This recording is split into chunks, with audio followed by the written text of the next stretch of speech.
ചിലരിടുമ്പോൾ കളസം, മറ്റു ചിലരിടുമ്പോൾ ബെർമുഡ. ഇത് നമ്മൾ കേട്ടിട്ടുള്ള തമാശയാണ്.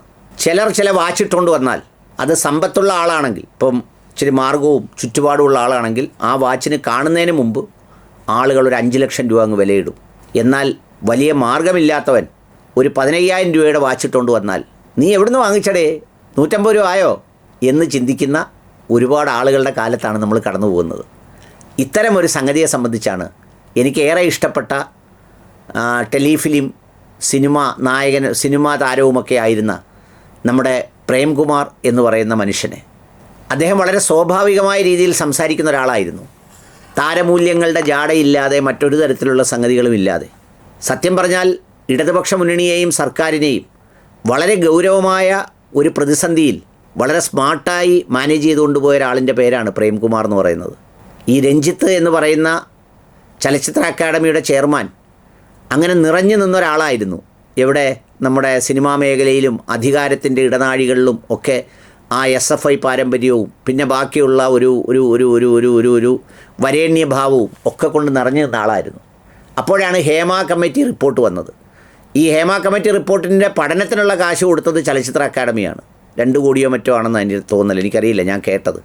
പക്ഷേ ആ റിപ്പോർട്ടിൽ തന്നെ രഞ്ജിത്ത് കുടുങ്ങി. അദ്ദേഹത്തിന് രാജിവെക്കേണ്ടി വന്നു. പിൽക്കാലത്ത് മറ്റു പലരും ആർക്കും വലിയ പോറലൊന്നും പറ്റിയില്ല. പുള്ളി എന്തായാലും അതിനകത്ത് വീണുപോയി. ആ വീണ സന്ദർഭത്തിൽ ഒരു വലിയ പ്രതിസന്ധിയായിരുന്നു യഥാർത്ഥത്തിൽ മുന്നണിയുടെ മുമ്പിലുണ്ടായിരുന്നത്, പാർട്ടിയുടെ മുന്നിലുണ്ടായിരുന്നത്, സർക്കാരിൻ്റെ മുന്നിലുണ്ടായിരുന്നത്. ആ സമയത്ത് പ്രേംകുമാറിനെ പോലെ ഒരാൾ രംഗത്ത് വരികയും വളരെ സ്വതസിദ്ധമായ ശൈലിയിൽ സ്മാർട്ടായി അത് മാനേജ് ചെയ്തുകൊണ്ട് പോവുകയും പബ്ലിക്കിന് ആ മനുഷ്യനോടുള്ള ഒരു ഒപ്പീനിയനും തലക്കനമില്ലാത്ത ഭാവവുമൊക്കെ അത് നന്നായി ഒരു ഫെസ്റ്റിവൽ നടന്നു പോകുന്നതിനൊക്കെ സഹായിച്ചു എന്നുള്ളതാണ് ഒരു സത്യം. അവിടെ നിന്നാണ് പിന്നെ എവിടേക്ക് വന്നിരിക്കുന്നത്? ഇപ്പം നമ്മുടെ റസൂൽ പൂക്കുട്ടിയിലേക്ക് എത്തിച്ചേർന്നിരിക്കുന്നത്.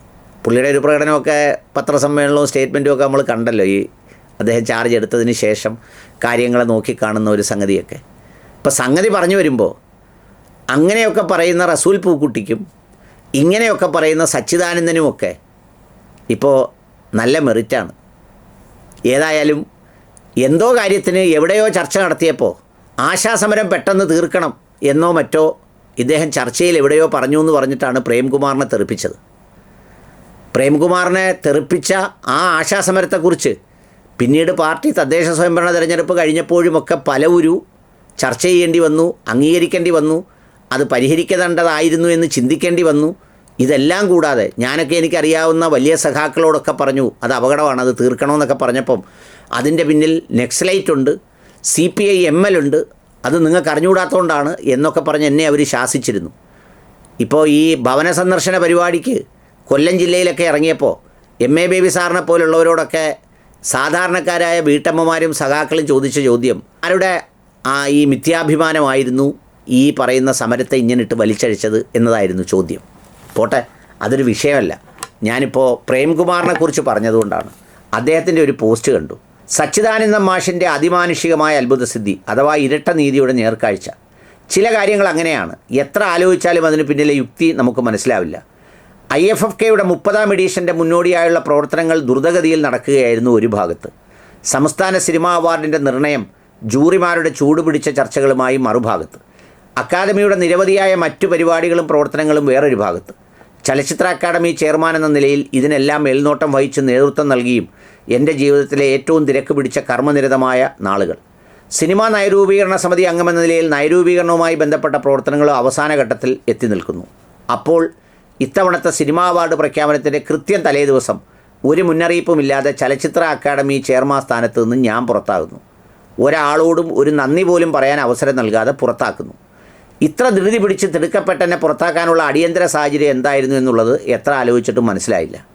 ചലച്ചിത്ര മേഖലയിലും സാംസ്കാരിക മേഖലയിലും മാധ്യമങ്ങളും പൊതുസമൂഹവും എല്ലാം എൻ്റെ പ്രവർത്തനങ്ങളെ വാനോളം പ്രശംസിച്ചിരുന്നു. ഒരവസരത്തിൽ സാംസ്കാരിക മന്ത്രി പോലും അക്കാദമി ചെയർമാൻ എന്ന നിലയിൽ പ്രേംകുമാറിൻ്റെ പ്രവർത്തനം ഏറ്റവും മികച്ചതാണെന്ന് പരസ്യമായി പ്രകീർത്തിക്കുകയുണ്ടായി. എൻ്റെ പ്രവർത്തന മികവും സംഘാടനശേഷിയും ലഭിച്ച പ്രശംസകളും പ്രകീർത്തനങ്ങളും എല്ലാം എത്ര വേഗത്തിലാണെന്ന് നിസ്സാരമായിട്ടാണ് അലിഞ്ഞില്ലാതായത്. പ്രേംകുമാറെ, ആ പുകഴ്ത്തലൊക്കെ നിങ്ങൾ തെറ്റിദ്ധരിച്ചു പോയതുകൊണ്ടാണ്. ഞാനൊക്കെ ഈ മാനേജിംഗ് ഡയറക്ടർ സ്ഥാനത്തൊക്കെ ഇരുന്നതുകൊണ്ട് എനിക്കറിയാം, ഈ എപ്പം നമ്മളെ പുകഴ്ത്തുന്നോ അപ്പോൾ അതിൻ്റെ ഒരു ലക്ഷ്യം ഈ കാട്ട് ചെടികൾക്കിടയിൽ നിൽക്കുന്ന ചില തുളസിയെയോ അല്ലെങ്കിൽ അവരുദ്ദേശിക്കുന്ന ചില ഈ ചെടികളെയൊക്കെ ഇങ്ങനെ അവർ പുകഴ്ത്തി ചെയ്യുമ്പോൾ ബാക്കിയുള്ള കളകളൊക്കെ അടുത്തുനിന്ന് പറിച്ചിട്ട് നീ മാത്രമാണ് മികച്ച ചെടി എന്ന് പറഞ്ഞ് അതിനെ ഒറ്റയാക്കി നിർത്തുന്നത് എന്തിനാണെന്നറിയോ? പെട്ടെന്ന് പിഴുതെടുക്കാനാണ്. അത് മനസ്സിലാക്കിയില്ല. ഔദ്യോഗിക സ്ഥാനത്ത് തികഞ്ഞ ആത്മാർത്ഥതയോടും അർപ്പണബോധത്തോടും സത്യസന്ധതയോടുമുള്ള എൻ്റെ കർമ്മനിരത ഒരു കുറ്റമാണോ എന്ന് പിന്നീട് സന്ദേഹിയായി. മാസങ്ങൾക്ക് മുമ്പ് മനുഷ്യസ്നേഹവും മാനവികതയും ഒക്കെ വിളംബരം ചെയ്യുന്ന ഡിസംബറിൽ സംഘടിപ്പിക്കാൻ തീരുമാനിച്ച അന്താരാഷ്ട്ര സാംസ്കാരിക സമ്മേളനത്തിൻ്റെ മുന്നോടിയായി നടന്ന ആലോചനാ യോഗത്തിൽ ലക്ഷങ്ങളും കോടികളും മുടക്കി അത്തരം സമ്മേളനങ്ങൾ സംഘടിപ്പിക്കുമ്പോൾ സെക്രട്ടേറിയറ്റ് മുന്നിൽ തെരുവിൽ നിരാഹാരം ചെയ്യുന്ന ആശാവർക്കർമാരായ സഹോദരിമാരെ നാം ഓർക്കേണ്ടതല്ലേ എന്ന തീർത്തും സതുദ്ദേശപരമായ അഭിപ്രായം പങ്കുവച്ചതാണ്. ആശാസമരത്തിൻ്റെ സംഗതിയുമായി ബന്ധപ്പെട്ട് പുള്ളി കുറേ കാര്യങ്ങൾ എഴുതുകയാണ്.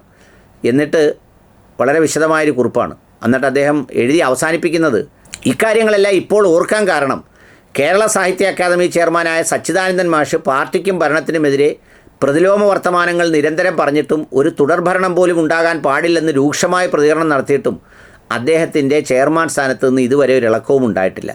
ചെയർമാൻ്റെ ഔദ്യോഗിക കാലാവധിയൊക്കെ എന്നേ കഴിഞ്ഞിട്ടും ഇപ്പോഴും അദ്ദേഹം ആ സ്ഥാനത്ത് തുടരുന്നതും തുടരാൻ അനുവദിക്കുന്നതും സംസ്ഥാനത്തെ 2 പ്രധാന സാംസ്കാരിക സ്ഥാപനങ്ങളിലൊന്നായ ചലച്ചിത്ര അക്കാദമി ചെയർമാനായിരുന്ന എനിക്കില്ലാത്ത എന്തോ അപാരമായ അതിമാനുഷമായ സിദ്ധി സാഹിത്യ അക്കാദമി ചെയർമാനായ സച്ചിദാനന്ദൻ മാഷിനുണ്ടെന്ന തോന്നലുളവാക്കുന്നു. അതെന്നെ ശരിക്കും അത്ഭുതപ്പെടുത്തുന്നു. ഇരട്ട നീതിയുടെ പ്രത്യക്ഷ കാഴ്ചയാണ് ഇവിടെ കാണാനാവുന്നത്. വരേണ്യതാബോധത്തിലൂന്നിയ വിനീതത്വമാണോ വിധേയത്വമാണോ ഇവിടെ സച്ചിദാനന്ദ മാഷിൻ്റെ കാര്യത്തിൽ സംഭവിക്കുന്നത് എന്ന ചോദ്യം ബാക്കിയാണ്. സ്വാതന്ത്ര്യം, ജനാധിപത്യം, സോഷ്യലിസം എന്ന മുദ്രാവാക്യം സവിശേഷ വിഭാഗത്തിന് മാത്രമായി സംവരണം ചെയ്തു പോയോ എന്ന് ന്യായമായും സംശയിക്കാം. കുറച്ചു പേർക്ക് ഒരു നീതി, മറ്റു ചിലർക്ക് വേറൊരു നീതി എന്ന നിർവചനം ഏത് നീതി ദേവതയുടേതാവും?